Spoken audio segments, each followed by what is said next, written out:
Welcome to Sleepy Stories, the place where stories aren't meant to be finished.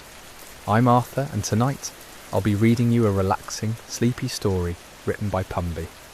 Tonight we venture into a world where time moves differently, where the smallest details hold the greatest magic. As you settle into your most comfortable position, let your breathing slow and deepen. Allow the gentle rhythm of this tale to carry you toward peaceful rest. In a cobblestone lane tucked between the bustle of Market Street and the quiet whispers of Elm Avenue, there stood a shop so narrow that most passers-by never noticed it at all. The weathered wooden sign above the door bore faded gold lettering that simply read, "Clockworks." But this was no ordinary timepiece shop, for within its walls lived Magnus Tixworth, a clockmaker whose fingers possessed a magic that even he didn't fully understand. Magnus was a man of precise habits and gentle disposition. Each morning at precisely 7 minutes past 6, he would unlock the heavy oak door of his shop, allowing the sweet scent of wood polish and brass cleaner to drift onto the cobblestones. His workshop was a symphony of gentle sounds, the soft tick of grandfather clocks, the delicate chime of mantelpieces, and the almost inaudible whisper of pocket watches counting away the seconds. The clockmaker's hands moved with extraordinary grace as he worked. Years of crafting intricate mechanisms had given his fingers an almost supernatural sensitivity. He could feel the heartbeat of every gear, sense the breath of every spring, and hear the secret songs that only timepieces knew how to sing. But Magnus harboured a dream that went far beyond simply repairing broken clocks. For months he had been working on something extraordinary, a clock so small and so perfect that it would fit comfortably in the palm of a child's hand. This wasn't merely a miniature version of his larger creations. This tiny timepiece was to be his masterwork, crafted with gears no bigger than dewdrops and springs, as delicate as spider silk.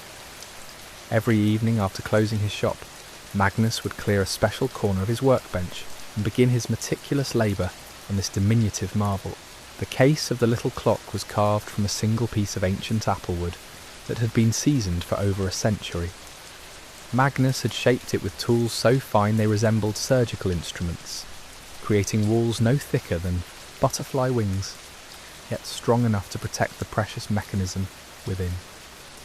The face was made from mother of pearl so thin it was nearly transparent, and upon it he had painted numbers smaller than grains of sand with a brush made from a single hair. But as Magnus worked night after night, something unprecedented began to happen. The tiny clock seemed to develop a consciousness of its own. When he placed the microscopic pendulum inside, it began to swing not with the mechanical rhythm he had programmed, but with a gentle living pulse that reminded him of a sleeping bird's heartbeat. The hands moved with purpose beyond mere timekeeping, occasionally pausing as if listening to conversations only they could hear. One particularly quiet evening, as autumn rain drummed softly against the shop windows, Magnus made the final adjustment to his creation. He wound the tiny mechanism with a key no larger than an eyelash, and as the clock began its first complete cycle, something magical occurred. The workshop grew impossibly still, as if time itself was holding its breath, and Magnus could swear he heard the faintest sound of tiny voices singing in harmony with the clock's gentle ticking. The clockmaker leaned closer, adjusting his magnifying glass to peer into the intricate workings of his creation. What he saw there made him blink in wonder and doubt his own eyes, for moving among the gears and springs, no bigger than dust motes yet clearly visible in the magnified view, were tiny figures. They appeared to be people, but so small that dozens of them could dance on the head of a pin. These microscopic beings moved with purpose and joy through the mechanical landscape of the clock's interior. They tended to the gears as if they were great wheels in a mill, polished the springs until they gleamed like silver rivers, and maintained the delicate balance of the mechanism with the dedication of master craftsmen. They had somehow made the inside of Magnus's clock into their home, their kingdom, their entire world. The clockmaker watched in fascination as these tiny inhabitants went about their daily lives within his creation. They had built minuscule houses nestled between the gear teeth, with windows that glowed like pinpricks of warm light. Impossibly small gardens flourished in the spaces between springs, where flowers no bigger than specks of pollen bloomed in colours that seemed to shift and change in the lamplight. Magnus observed tiny figures walking along pathways carved into the clock's frame, their movements so graceful and purposeful that they appeared to be performing an eternal beautiful dance. Some carried burdens that looked like fragments of dust, but which he realised must be their tools and treasures. Others seemed to be engaged in conversation, their gestures animated despite their infinitesimal size. The most remarkable sight was their apparent joy. Even at such a tiny scale, Magnus could sense their contentment and harmony. They moved without haste or worry, as if they existed in a realm where time flowed differently, where each moment stretched into blissful eternities. Their world operated on rhythms that complemented the clock's mechanical precision, yet transcended it entirely. As the days passed, Magnus found himself spending more and more time observing this miraculous tiny kingdom. He discovered that the inhabitants followed patterns that corresponded to the clock's functions but extended far beyond mere mechanical necessity. When the hour hand moved, it was as if their entire civilization celebrated, with tiny processions visible through his magnifying glass. When the minute hand swept its circuit, he could see what appeared to be festivals and gatherings in the miniature courtyards between the gears. The Clockmaker began to understand that his creation had become something far more profound than he had ever intended. He had not simply built a timepiece, he had somehow created a universe. These tiny beings had claimed his mechanical masterwork as their cosmos, and they had transformed its cold precision into something warm, living, and magical. Magnus realised that he had become the unwitting guardian of an entire world, a civilization that existed in perfect harmony with the rhythms he had crafted into his tiny clock. The responsibility felt both overwhelming and deeply meaningful. He was no longer just a clockmaker. He had become the keeper of a secret realm where time itself danced to the music of impossibly small hearts. Each evening now, as he wound the little clock with his hair-thin key, Magnus whispered gentle words to its tiny inhabitants. Though he could never be certain they could hear him, he began to think of them as his friends, his family, his purpose. The shop's other clocks seemed somehow less important now, mere machines compared to this living, breathing universe he held in his palm. The clockmaker's wonder deepened with each passing night as he discovered new marvels within his creation. Through his magnifying glass, he witnessed the tiny inhabitants constructing what appeared to be bridges made from crystallized dewdrops that spanned the gaps between gear teeth. These delicate structures shimmered with an inner light that pulsed in rhythm with the clock's heartbeat, creating pathways that connected distant neighbourhoods in their miniature metropolis. Magnus noticed that the tiny people had developed their own customs and traditions that revolved around the clock's mechanical functions. When the escapement released, sending gentle vibrations through their world, the inhabitants would gather in what looked like town squares no bigger than pinheads. They would raise their arms in celebration, their movements so synchronized it appeared they were performing an ancient ritual of gratitude for the steady pulse that governed their existence. The clockmaker began to observe seasonal changes within the tiny kingdom that had no correlation to the weather outside his shop. Sometimes the spaces between the gears would fill with what looked like microscopic snow made from particles of metal dust that the inhabitants had somehow transformed into something beautiful and festive. Other times tiny flowers would bloom along the edges of springs, their petals so small they could only be seen as flashes of colour that appeared and disappeared like captured rainbows. As Magnus studied his creation more closely, he discovered that the tiny beings had developed a sophisticated society with distinct districts and purposes. Near the mainspring, where the clock's power originated, lived what appeared to be the kingdom's nobility. Their homes were carved into the curves of the spring's coils, and they moved with a regal bearing that was unmistakable even at their infinitesimal size. These tiny aristocrats seemed to serve as guardians of the clock's energy, ensuring that the power flowed smoothly throughout their mechanical realm. In the areas around the smaller gears, Magnus observed what looked like bustling marketplaces where microscopic merchants traded goods that appeared as nothing more than specks of light to his eyes. The tiny traders would meet at the intersections of gear teeth, their gatherings timed to coincide with the clock's regular movements. When a gear would turn, it was as if their entire marketplace would relocate, the vendors flowing like water to new positions with practiced ease. The most enchanting discovery came when Magnus realised that the tiny inhabitants had created their own version of time that existed independently of the clock's mechanical measurements. While his timepiece marked minutes and hours with mathematical precision, the tiny people seemed to live according to emotional rhythms and spiritual cycles that transformed the cold mechanics of his creation into something warm and alive.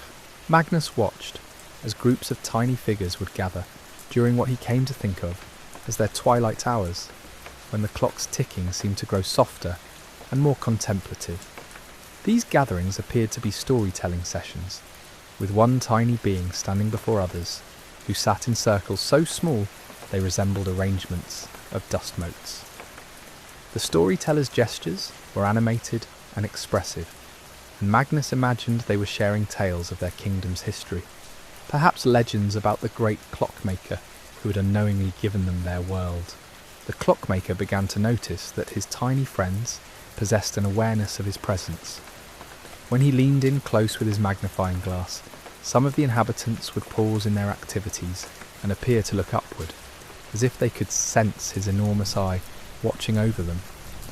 Rather than seeming frightened, they would wave with movements so small they were barely perceptible, their greetings filled with what Magnus interpreted as affection and gratitude.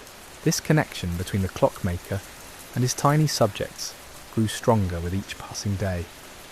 Magnus found himself timing his observations to coincide with what he had identified as their daily routines.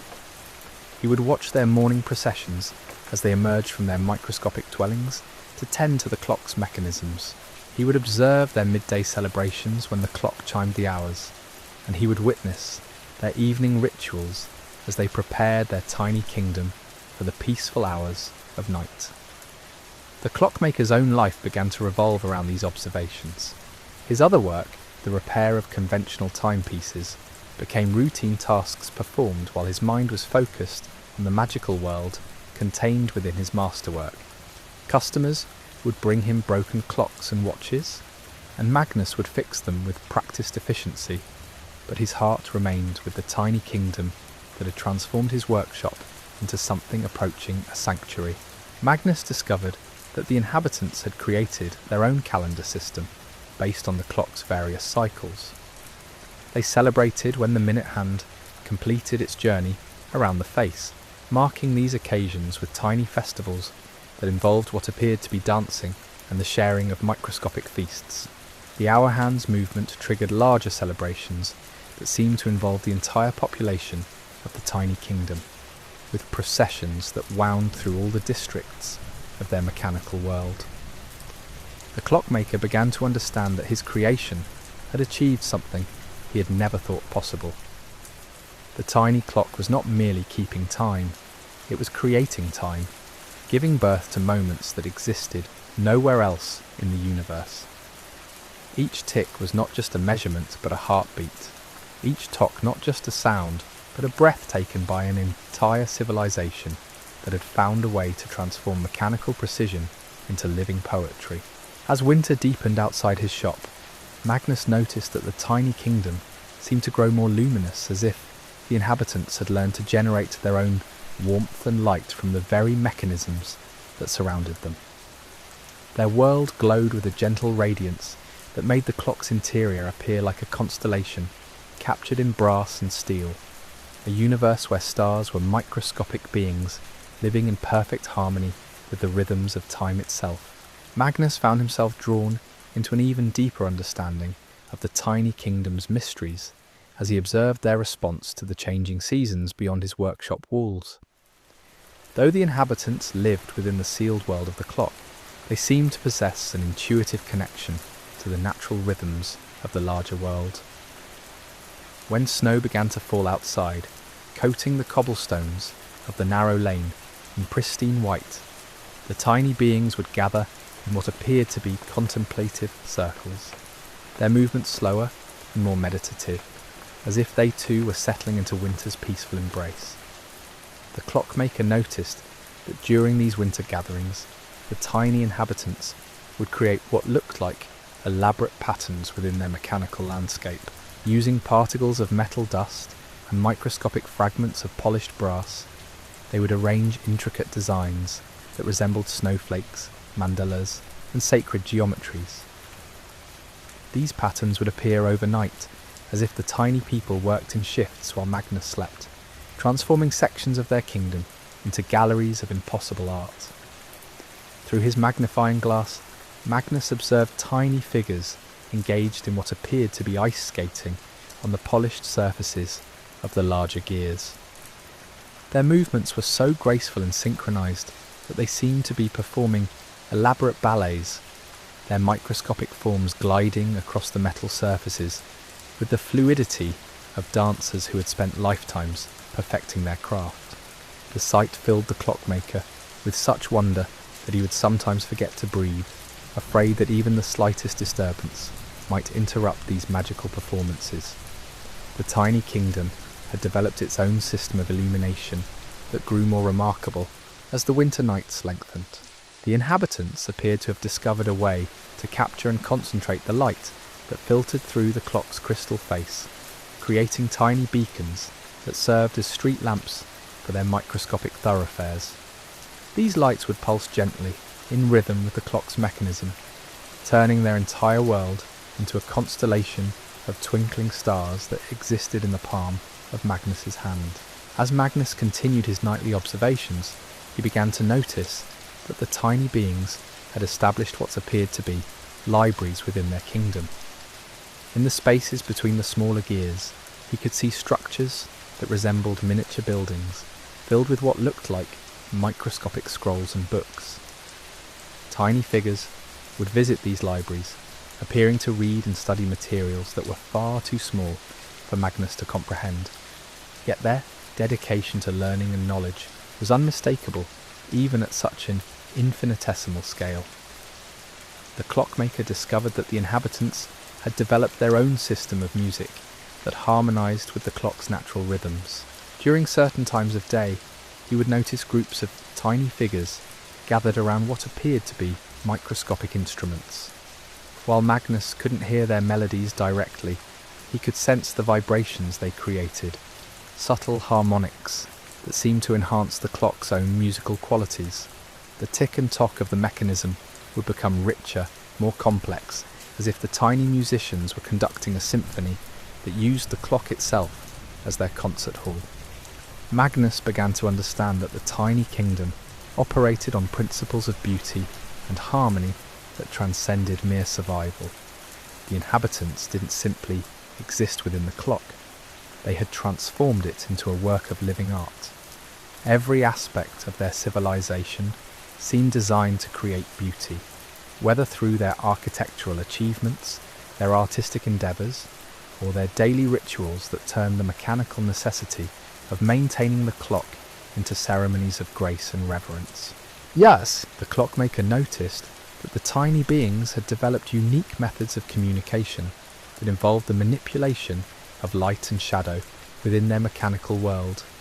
They would position themselves in specific arrangements that would cast microscopic shadows onto the clock's inner surfaces, creating patterns that appeared to convey complex messages.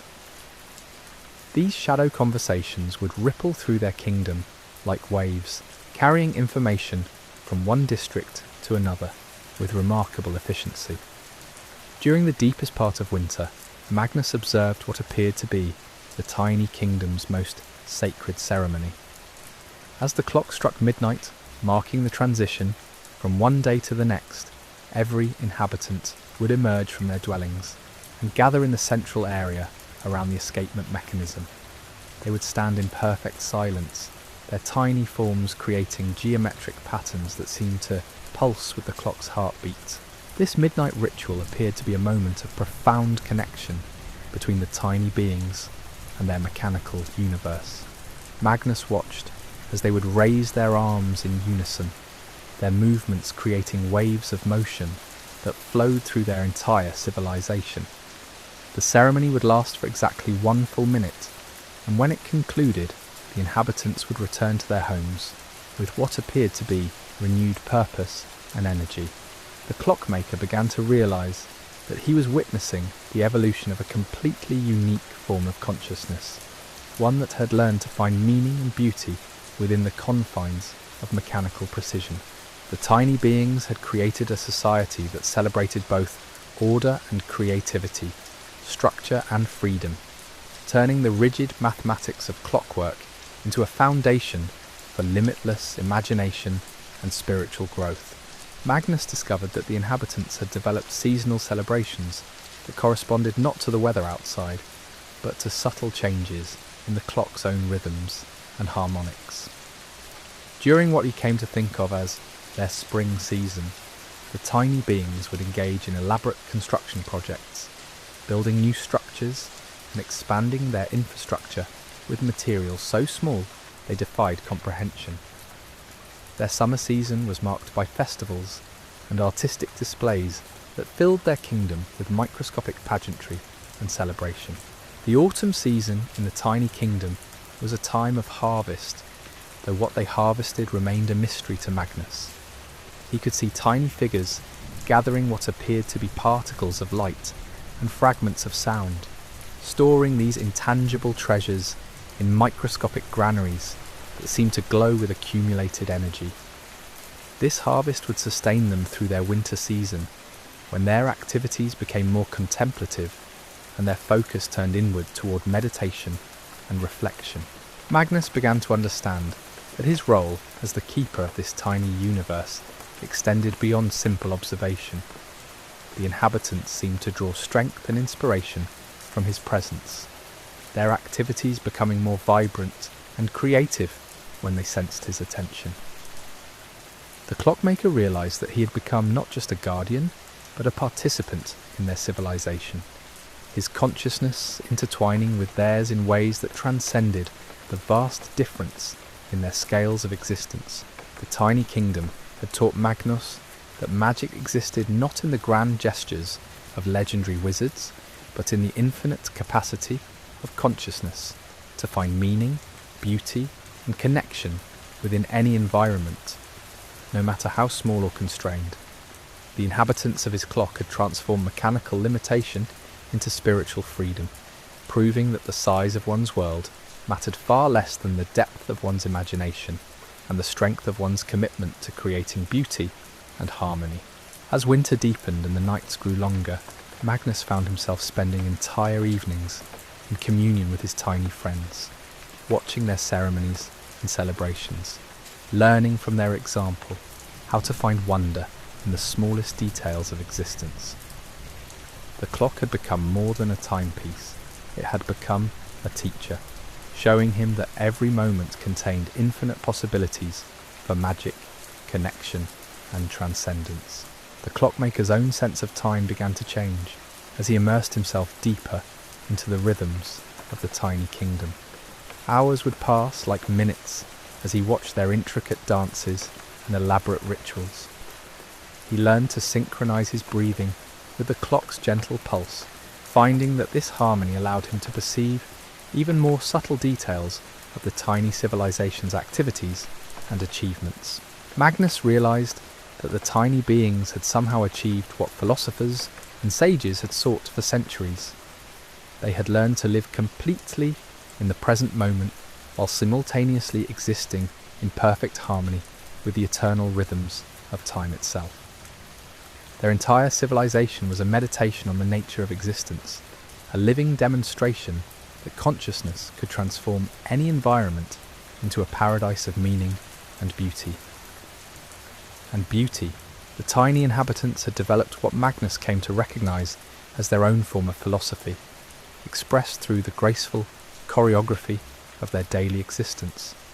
He watched as groups of microscopic beings would gather in the curved spaces beneath the balance wheel, their movements suggesting deep contemplation and shared wisdom. These philosophical gatherings seemed to occur during the clock's most peaceful moments, when the mechanism's rhythm settled into its most hypnotic cadence. Magnus noticed that the tiny beings had created what appeared to be meditation gardens within the mechanical landscape of their world. Using fragments of crystallized oil and microscopic particles of precious metals, they had constructed spaces of extraordinary beauty that served no practical purpose other than to provide tranquil environments for reflection and spiritual practice. These gardens would shimmer with ethereal light, their surfaces creating patterns that seemed to pulse with the collective consciousness of their creators. The Clockmaker observed that the inhabitants had developed a sophisticated understanding of their mechanical environment that went far beyond mere adaptation. They had learned to read the subtle vibrations that travelled through the clock's frame, interpreting these tremors as messages from the larger world beyond their kingdom.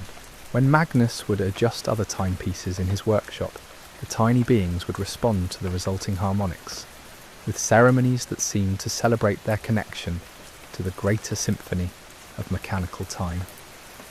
Through his magnifying glass, Magnus discovered that the tiny people had created what appeared to be observatories within their kingdom. These structures, built from polished metal fragments no larger than grains of sand, were positioned to capture and focus the light that filtered through the clock's crystal components. The tiny astronomers who tended these observatories seemed to be studying not the stars of the outer universe, but the intricate patterns of light and shadow that played across the inner surfaces of their mechanical cosmos. The inhabitants had developed their own system of record-keeping that involved the careful arrangement of microscopic particles in patterns so complex they resembled ancient scripts or mathematical formulas. These records appeared to document not just the practical aspects of maintaining their mechanical world, but also the philosophical and spiritual insights they had gained through generations of living in perfect harmony with clockwork precision. Magnus began to notice that the tiny beings possessed an extraordinary sensitivity to the emotional and spiritual states of their mechanical universe.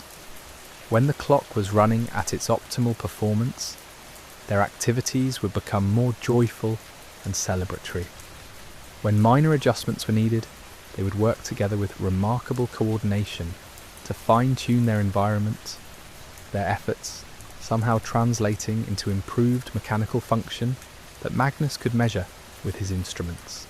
The Clockmaker discovered that the inhabitants had created their own version of art galleries within their kingdom, spaces where they displayed creations made from the most delicate materials imaginable.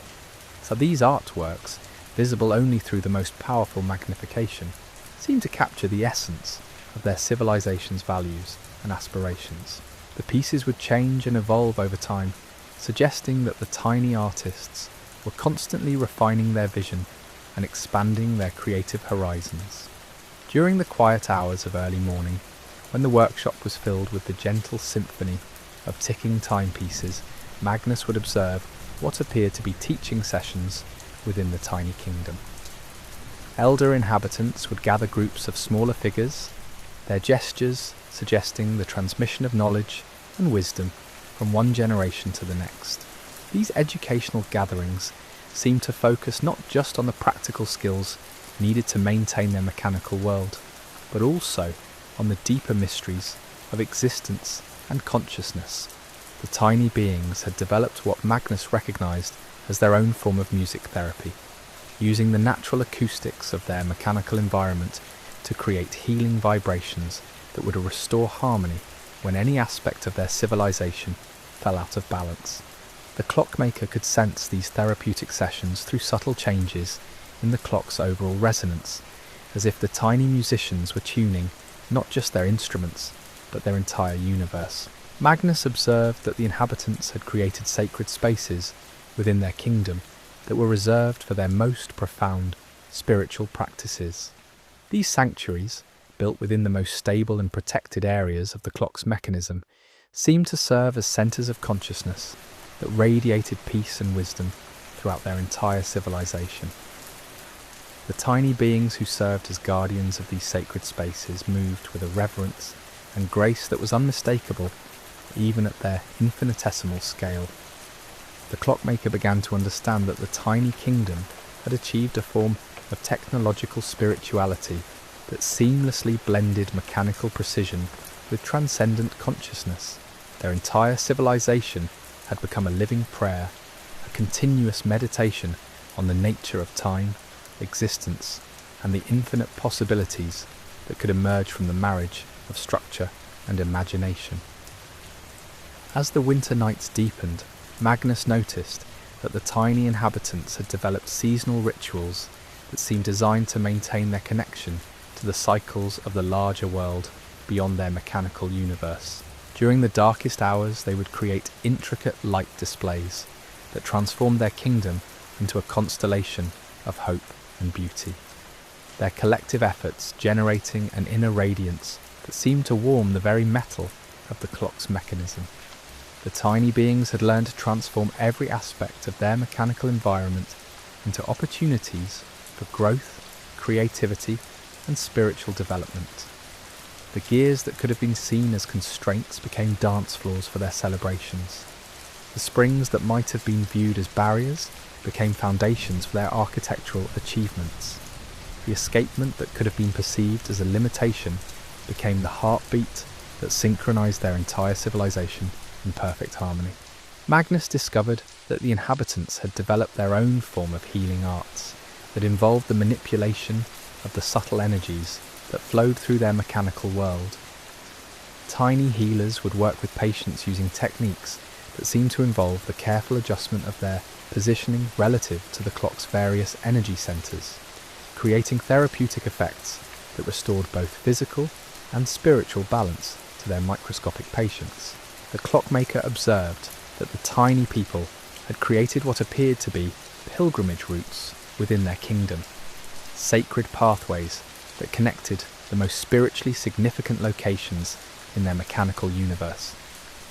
These routes would be travelled by tiny figures who moved with the slow, deliberate pace of devoted seekers, their journeys serving as both physical exercise and spiritual practice that strengthened their connection to the deeper mysteries of their existence.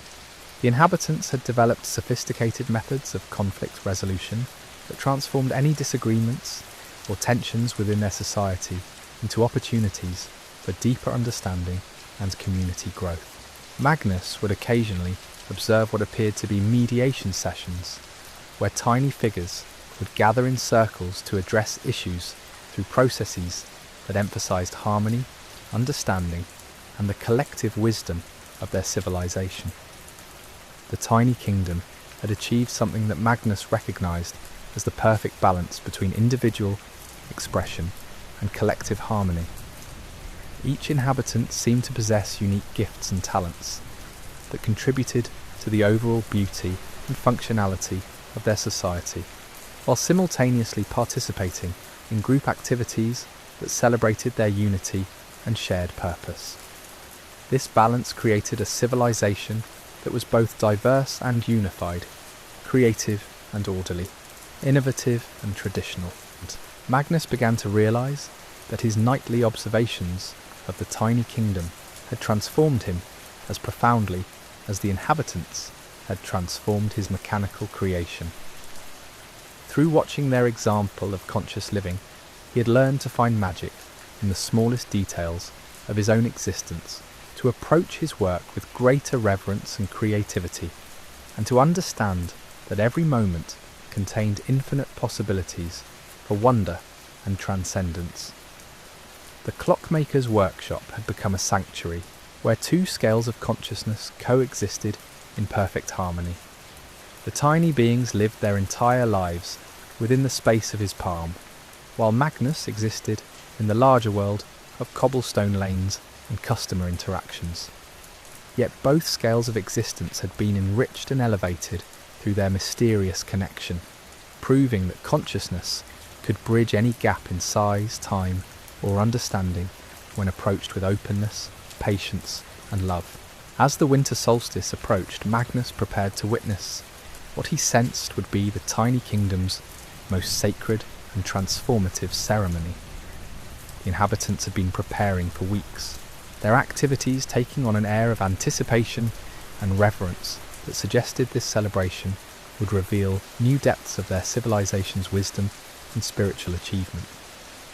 The clockmaker settled into his chair, adjusted his magnifying glass, and prepared to learn once again from the miraculous teachers who had chosen to make their home within the rhythm of his carefully crafted time. And so Magnus sat in the gentle glow of his workshop, watching as the tiny kingdom prepared for their winter solstice celebration. The microscopic beings moved with purposeful grace, their preparations creating ripples of anticipation that seemed to emanate from the very heart of the clock's mechanism. As midnight approached, the entire civilization gathered in perfect unity, their tiny forms creating patterns of light and shadow that transformed the mechanical precision of gears and springs into something transcendent and alive. The clockmaker understood now that he had been given the greatest gift any craftsman could receive, the knowledge that his creation had become something far more beautiful and meaningful than he had ever imagined possible. The tiny inhabitants had shown him that consciousness could flourish anywhere, that wonder could be found in the smallest spaces, and that time itself was not just a measurement, but a canvas upon which infinite stories of joy, community, and spiritual growth could unfold. As the winter winds whispered against the windows of his narrow shop, Magnus carefully wound his masterpiece one final time before settling into peaceful sleep. The tiny kingdom pulsed with gentle light, its inhabitants beginning their own journey into the restorative embrace of night. In the harmony between the clockmaker's breathing and the soft tick of his creation, two worlds found perfect synchronization, proving that magic lives not in grand gestures, but in the quiet moments where consciousness touches consciousness, where wonder meets wonder, and where the infinite possibilities of existence reveal themselves to those patient enough to look closely and believe in the extraordinary beauty hidden within the ordinary rhythms of time. Let this gentle tale carry you now toward your own peaceful rest, where dreams await like tiny kingdoms, ready to unfold their mysteries within the clockwork of your sleeping mind.